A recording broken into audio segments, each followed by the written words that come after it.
Sir ಇದು ಸಿಗಂದೂರು ಸೇತುವೆ ವಿಚಾರವಾಗಿ ನಿತಿನ್ ಗಡ್ಕರಿ ಪತ್ರ ಬರೆದಿದ್ರಿ ಸರ್. ಅದೇ ಇವತ್ತು ಯಾರು ಕೂಡ ಭಾಗವಹಿಸ್ತಾ ಇಲ್ಲ. ನನಗೆ ಕರೆದಿಲ್ಲ. ನಾನೇ ನಿತಿನ್ ಗಡ್ಕರಿ ಅವರಿಗೆ ಫೋನ್ ಮಾಡಿ ಹೇಳಿದೆ.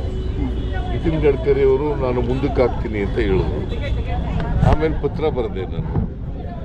ಆದರೆ ಇಲ್ಲಿ ಭಾರತೀಯ ಜನತಾ ಪಕ್ಷದ ಲೀಡರ್ಗಳು ಬಹುಶಃ ಪ್ರೆಷರ್ ಹಾಕಿರ್ಬೋದು ಅಂತ ಅನಿಸುತ್ತೆ.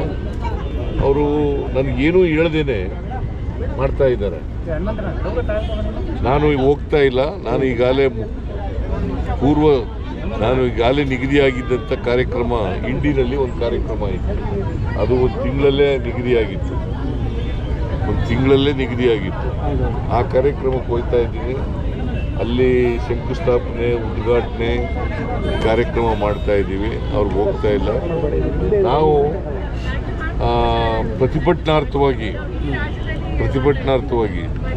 ನಮ್ಮಿಂದ ಯಾರು ಕೂಡ ಹೋಗಲ್ಲ. PWD ಮಿನಿಸ್ಟ್ರು ಹೋಗಲ್ಲ, ಡಿಸ್ಟ್ರಿಕ್ಟ್ ಇನ್ಚಾರ್ಜ್ ಮಿನಿಸ್ಟ್ರು ಹೋಗಲ್ಲ, ಅಲ್ಲಿ ಸಾಗರದ MLA ಅವರು ಕೂಡ ಹೋಗಲ್ಲ. ಕೇಂದ್ರ ಮತ್ತೆ ರಾಜ್ಯ ಸರ್ಕಾರದ ನಡುವೆ ಇದೊಂದು ರೀತಿ ತಿಕ್ಕಾಟ ಶುರುವಾಗಲ್ವಾ ಸರ್? ಈ ರೀತಿ ಬೆಳವಣಿಗೆ ತಿಕ್ಕಾಟ ಕರಿಬೇಕಲ್ವ? ಅವರು ತಿಕ್ಕಾಟ ಪ್ರಾರಂಭ ಮಾಡಿರೋರು ಯಾರು? ತಿಕ್ಕಾಟ ಪ್ರಾರಂಭ ಮಾಡಿರೋರು ಅವರೇನೆ. ಶಿಷ್ಟಾಚಾರ ಪಾಲನೆ ಮಾಡಬೇಕಲ್ವ? ನಮ್ಮ ರಾಜ್ಯದಲ್ಲಿ ನಡೀತಾ ಇರ್ತಕ್ಕಂಥದ್ದು ಒಕ್ಕೂಟದ ವ್ಯವಸ್ಥೆಯಲ್ಲಿ ನಾವಿದ್ದೀವಿ. ಒಕ್ಕೂಟದ ವ್ಯವಸ್ಥೆಯಲ್ಲಿರುವಾಗ ಈಗ ಅನೇಕ ಕಾರ್ಯಕ್ರಮಗಳು ನಾವೇ 75% ಕೊಟ್ಟರು ಕೂಡ ಅವ್ರು ಕರೆದೇ ಮಾಡ್ತೀವಿ. ನಾವು ರೈಲ್ವೆನಲ್ಲಿ ಜಾಗ ನಾವು ಕೊಡ್ತೀವಿ, ಅರ್ಧ 50% ನಾವು ಕೊಡ್ತೀವಿ. ಆದರೂ ಅವ್ರು ಕರೆದೇ ಮಾಡ್ತೀವಿ ನಾವು.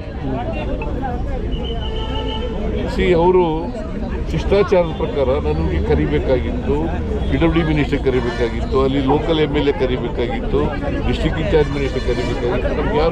ನಮ್ಗೆ ಯಾರಿಗೂ ಕರೆದಿಲ್ಲ. ನಾನೇ ಫೋನ್ ಮಾಡಿದೆ ನೋಡ್ಬಿಟ್ಟು ಪ್ರೋಗ್ರಾಮ್ನ. ಗಡ್ಕರಿ ಅವರಿಗೆ ನಾನೇ ಫೋನ್